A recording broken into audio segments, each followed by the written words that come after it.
చేబ్రోలు కిరణ్ టీడీపీకి సంబంధించినటువంటి ఈ వ్యక్తి మాజీ సీఎం వైఎస్ జగన్మోహన్ రెడ్డి గారి యొక్క భార్య వైఎస్ భారతి గారి మీద అనుచిత వ్యాఖ్యలు చేయడం జరిగింది. దీని మీద సోషల్ మీడియాలో తీవ్ర వ్యతిరేకత ఎదురైంది.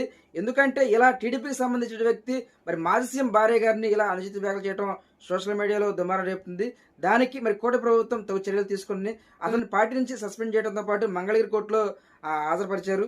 అతను ఇలా మాట్లాడడం ఫస్ట్ టైం కాదు, చాలా సార్లు మరి వైసీపీ సంబంధించిన వారిని ఇలా అనుచిత వ్యాఖ్యలు చేయడం జరిగింది. ఇప్పుడు మరి వైఎస్ భారతి గారి మీద మరి కామెంట్స్ చేయడం మరి టీడీపీ కూటమి ప్రభుత్వం మీద తీవ్ర వ్యతిరేకత ఎదురైంది. ఏదేమైనా కుటుంబంలో ఆడవాళ్ళ గురించి ఇలా అనుచిత వ్యాఖ్యలు చేయడం చాలా బాధాకరం. దీని మీద మరి కూటమి ప్రభుత్వం ఎలాంటి యాక్షన్ తీసుకుంటూ చూడాలి. ప్రస్తుతం అయితే సోషల్ మీడియాలో చాలా కాంట్రవర్సీ అయితే వస్తుంది. మరి ఈ కూటమి ప్రభుత్వం ఇలాంటి వారిని ప్రోత్సహిస్తుందని చెప్పి వైసీపీ కార్యకర్తలు ఆరోపిస్తున్నారు. ఈ కిరణ్ అనే వ్యక్తి మరి మీడియా ముందుకు వచ్చి మరి వైఎస్ భారతి గారికి క్షమాపణలు అయితే చెప్పారు. అన్ని అనాల్సిన మాటలన్నీ క్షమాపణలు